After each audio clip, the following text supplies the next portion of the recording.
This is my 1993 2.3 liter Ford Ranger two-wheel drive.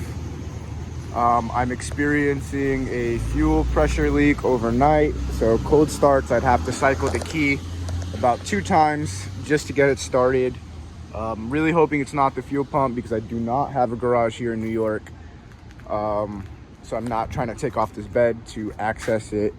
Recently just changed the fuel filter and ran a can of sea foam through it. I'm still experiencing the same cold start issue. Upon research, found that the fuel pressure regulator could go bad on these guys and cause it to leak pressure overnight. So this is going to be the first cold start. I'm going to do a cold start for you guys so that you can see what I'm dealing with. So with one cycle, he's on. It's gonna be pretty loud, so you guys should hear it. So I just get that.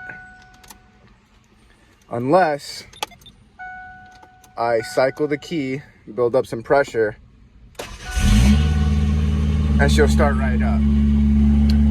So what I'm hoping is that the issue is that fuel pressure regulator. I had to close the door there because this thing is so fucking loud.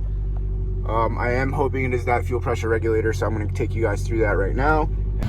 So some people say that when the fuel pressure regulator fails, it starts to throw out black smoke. I don't have any of that, but she does run a little lean, but I'm also not running a muffler right now. So that doesn't really matter, I guess.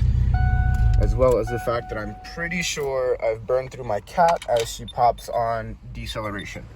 So we're gonna go ahead and get started on this.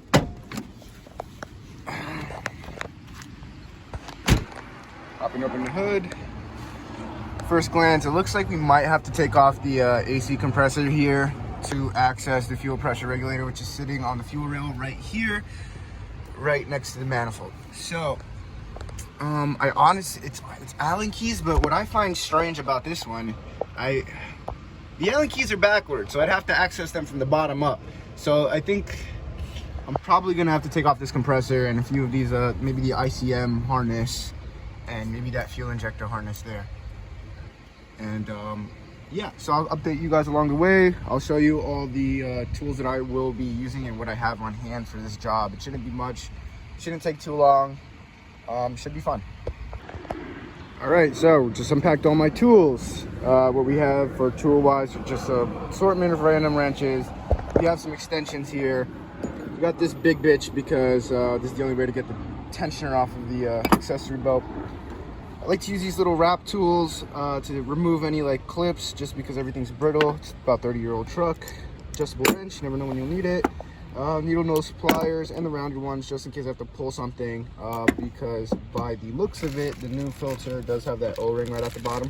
So we're probably gonna have to give that a good tug to get it off the fuel rail. And then we have an electric ratchet because I'm a lazy ass motherfucker. And basic Husky mechanics tool set right here. Nothing crazy, nothing special. Pretty sure the only thing we'll be needing from here are the ratchets and the number 4 Allen key, which is the size of the fuel pressure regulator. Allen keys that are inverted are going to give me cancer. But anyways, we're gonna continue on from here and get started in taking off whatever needs to be taken off so that we can get to the actual fuel pressure regulator. First thing we're gonna do is just take off the battery and then proceed to trying to remove the compressor. First thing I like to do is just put one of these big 3/4 inch wrenches right on that tensioner. You don't really have to remove the fan if you're fine with the tight spaces. And you're just gonna push down here, lefty-loosey, and the tensioner releases the tension on the belt, allowing you to pull the belt off.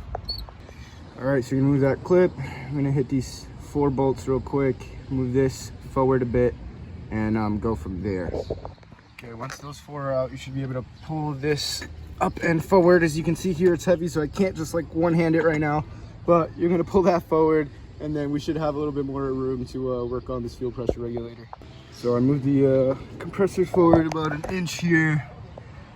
Top radiator line's still in there. All the lines are still hooked up, so I'm not gonna stress it out too much. And we unplugged the fuel injector on this side too. You gives us a little bit more room to work with, and this harness shouldn't be too big of an issue because I have plenty of room here to slip in that Allen key. So again, the Allen key is a number 4 Allen key, and then yeah, we're gonna take those off. We're gonna pop this vacuum line off, and we'll go from there. All right, so we got all the bolts off. Sorry if it's a little loud. Some landscaping going on. This is the OEM one, probably from factory. Took it off, used whatever gasoline came out of this, and wiped that down so there's no crud on it, and the new one mates all right. All right, just bolted up the compressor. Adding some tension back to this belt here. Take that out. Belt's tight. That's on. All that's left is to assemble this battery and try to fire her up. All right, found the key. Try this up. Just not in neutral.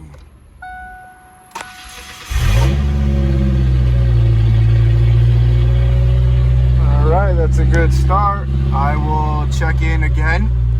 I'm not going to touch the car for 8 hours, which is usually how long she sits before I don't have pressure to start. So I'm going to leave her here for 8 hours. And I'll check in and see if she starts first tee again. 8 hours later. All right, it's 10 a.m. next day. I drove it around last night for a little bit. So it's definitely been a solid 8 hours. Okay, I heard the fuel pump for 2 seconds. Let's see if this turns on.